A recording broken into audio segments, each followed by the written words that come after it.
ফুরফুরার পীর আবু বকর সিদ্দিকী দাদা হুজুর রহমাতুল্লাহ আলাইহির বিস্তারিত জীবনী। দয়া করে ভিডিওটির শুরু থেকে শেষ পর্যন্ত একবার দেখার অনুরোধ রইল। আবু বকর সিদ্দিকী দাদা হুজুর রহমাতুল্লাহ আলাই 15 এপ্রিল 1845 সালে ভারতবর্ষের পশ্চিমবঙ্গের হুগলি জেলার ঐতিহাসিক গ্রাম ফুরফুরায় জন্মগ্রহণ করেন।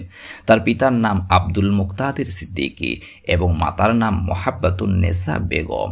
দাদা হুজুর রহমাতুল্লাহ আলাইহির পিতা আব্দুল মুক্তাদির সিদ্দিকী ইসলামের প্রথম খলিফা আবু বকর সিদ্দিকী রাদিয়াল্লাহু তাআলা আনহুর বংশধর ছিলেন। তিনি সবার নিকট দাদা পীর কেবলা নামে পরিচিত ছিলেন।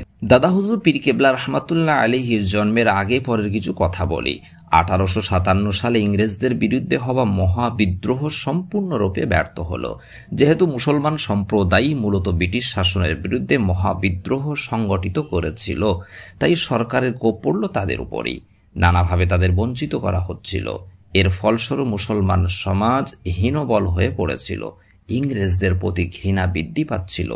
একটি অংশ ব্রিটিশ অপশাসনের প্রতি অবজ্ঞা দেখাতে গিয়ে তাদের ভাষা, সংস্কৃতি সবকিছুকে উপেক্ষা করার প্রবণতা তৈরি করেছিল।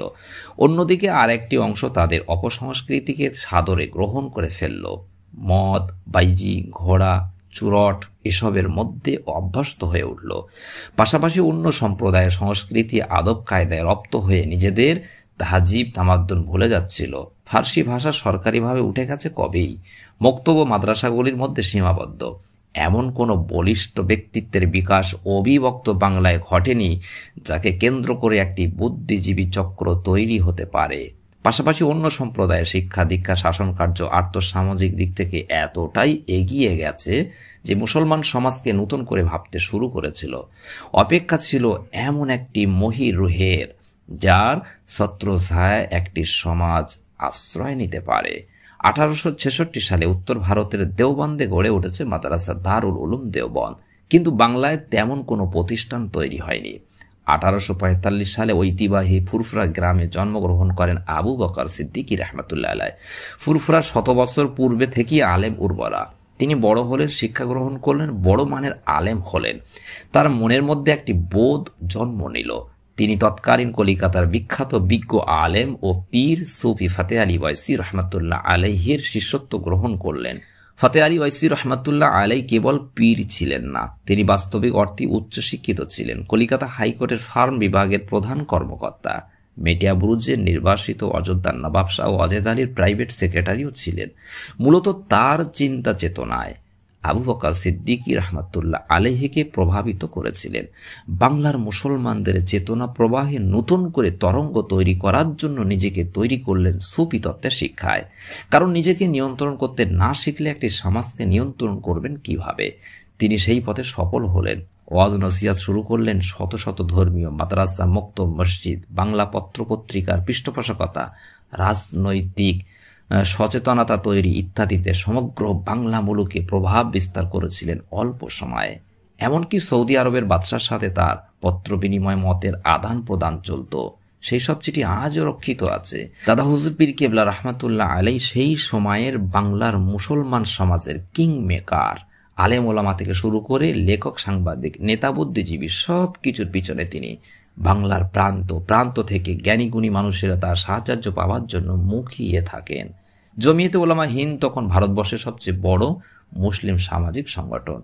দাদা হুজুর রহমাতুল্লাহ আলাই হলেন বাংলা প্রদেশের অন্যতম ব্যক্তিত্ব। পরে তিনি জমিয়তে উলামা বাংলা ও আসাম সংগঠন করেন। সেই সংগঠনের মাধ্যমে সমাজের নানা হিতকর কাজের মাধ্যমে সংগঠিত করেন একটি জনজাতিকে, উজ্জীবিত করেন তাদের স্পৃহাকে। প্রাদেশিক নির্বাচনে তার মতামতের ভিত্তিতে সরকার গঠিত হচ্ছে।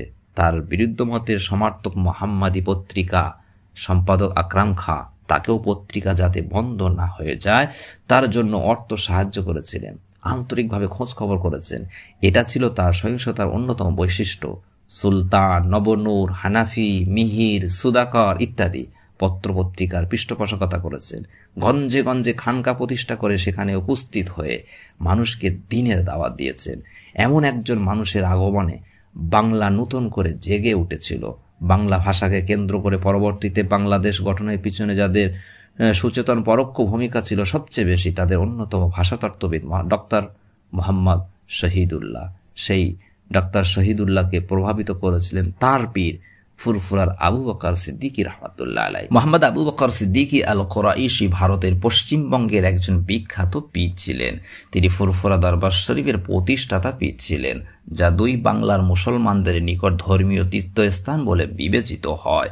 তাকে ধর্মীয় অবদানের জন্য আমিরে শরীয়ত বলে অভিহিত করা হয়। এছাড়া উনি চতুর্দশ হিজরির মুজাদ্দেদ, বাংলা ও ভারতের প্রত্যন্ত অঞ্চলে ইসলামী শরিয়াত ও তরিকাত প্রচার, ওয়াজ নসিহাত, মসজিদ ও মাদ্রাসা প্রতিষ্ঠা, পত্রপত্রিকা প্রকাশ ও শিক্ষা বিস্তারে উল্লেখযোগ্য অবদান রেখেছিলেন।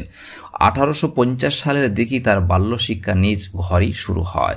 প্রাথমিক ইসলামী জ্ঞান শেখার পরে তিনি স্থানীয় প্রাইমারি স্কুলে ভর্তি হন এবং ইংরাজি সহ ইসলাম বিবর্জিত বিষয়ে শিক্ষা শুরুর মনস্থ হন। বাল্যকালে এক রাতে তিনি স্বপ্ন দেখেন নবী মুহাম্মদ সাল্লাল্লাহু আলাইহি ওয়াসাল্লাম তাকে এই শিক্ষা ত্যাগ করার পরামর্শ দিচ্ছেন। এরপর তিনি এই শিক্ষা বাদ দিয়ে ফুরফুরার নিকটবর্তী প্রাচীন শিক্ষা প্রতিষ্ঠান 1772 সালে প্রতিষ্ঠিত সীতাপুর মাদ্রাসায় ভর্তি হন। এখানে প্রাথমিক শিক্ষা সম্পন্ন করে হুগলি সদর শহরের মহসিনিয়া মাদ্রাসা থেকে তৎকালীন সর্বোচ্চ জামাতে উলা ক্লাসে প্রথম স্থান অধিকার করেন। এরপর কলকাতা শহরে গিয়ে তৎকালীন সিন্দুরিয়া পট্টি মসজিদে, বর্তমানে অধুনা কলুতলা, কলিকাতা জামাল উদ্দিন শিক্ষা কেন্দ্রে ভর্তি হন। সেখানে হাফেজ জামাল উদ্দিন মহিঙ্গির নিকট হাদিস, তাফসির ও ফিকহ শাস্ত্র অধ্যয়ন করেন। হাফেজ জামাল উদ্দিন ছিলেন সৈয়দ আহমদ বেরেলভী রহমাতুল্লাহ আলাইহির খলিফা। এরপর তিনি ফিরিঙ্গি মহলের নজর শাহ বেলায়েতের নিকট হিকমা, শাস্ত্র, বালাগাত, মান্তিক, দর্শন শাস্ত্র অধ্যয়ন করেন। বেলায়েতের নিকট অধ্যয়নকালে তিনি কলকাতা নাখোদা মসজিদে অবস্থান করতেন। প্রাতিষ্ঠানিক শিক্ষা শেষ করে দীর্ঘ 18 বছর ইসলামের বিভিন্ন বিষয়ে গবেষণা করেন। এ সময় তিনি নিজস্ব একটি গ্রন্থাগার প্রতিষ্ঠা করেন, যেখানে বহু বই ছিল। গ্রন্থাগারটি বর্তমানে তার প্রতিষ্ঠিত ফুরফুরা টাইটেল মাদ্রাসার সঙ্গে যুক্ত রয়েছে। 1892 সালে তিনি মক্কা ও মদিনা শহরে গমন করেন। মদিনায় অবস্থানকালে তিনি মদিনার মুহাদ্দিস সৈয়দ মুহাম্মদ আমিন ইবনে আহমদের নিকট 40টি হাদিস গ্রন্থের সনদ লাভ করেন। তার পৃষ্ঠপোষকতায় প্রায় 1100 মাদ্রাসা এবং 700 মসজিদ প্রতিষ্ঠিত হয়।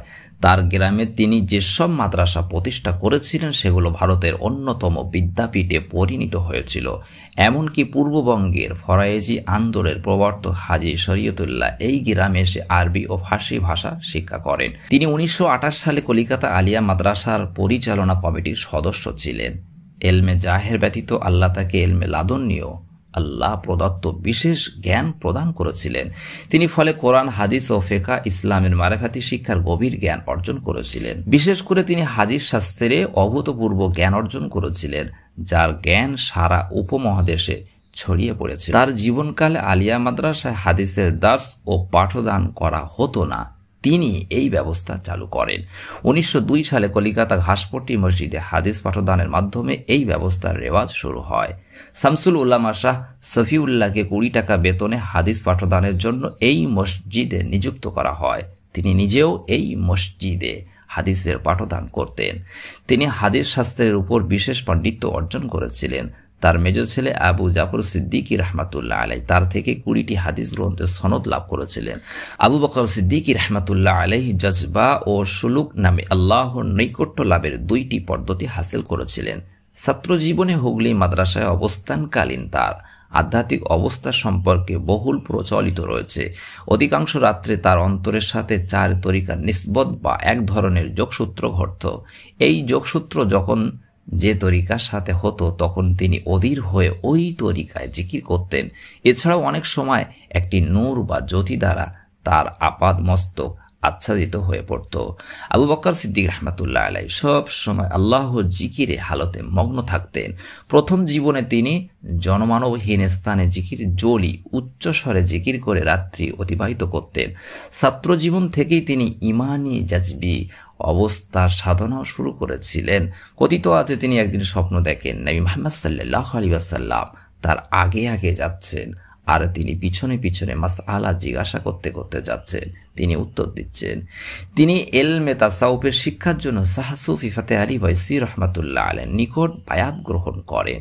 তার সাহচর্য থেকে কার্যকরিতভাবে রিয়াজাত মোজাহাদা করেন। পাশাপাশি তার সান্নিধ্য 4 তরিকার নিয়ম নীতি অনুযায়ী জিকিরে অনুশীলন পূর্বক খেলাফত লাভ করেন। এই পীর ফাতে আলী ওয়াইসি রহমাতুল্লাহ আলাই 1886 সালে দাদা হুজুরের কোলে মাথা রেখেই ইন্তেকাল করেন। 5 সাহেবজাদা ও পরিবার সহ লক্ষ লক্ষ ভক্ত মরিদ রেখে এই ধরাধাম থেকে 93 বছর বয়সে 17 মার্চ 1939 সালে বিদায় নিয়েছিলেন। দাদা হুজুর রহমাতুল্লাহ আলাই বৃহস্পতিবার দিবাগত শুক্রবার ভোরে 5:45 ইন্তেকাল করেন, আর শনিবার বৈকাল 5টায় তার জানাজা নামাজ সম্পন্ন হয় এবং অনুমান 5টার পরে তাকে দাফন করা হয়।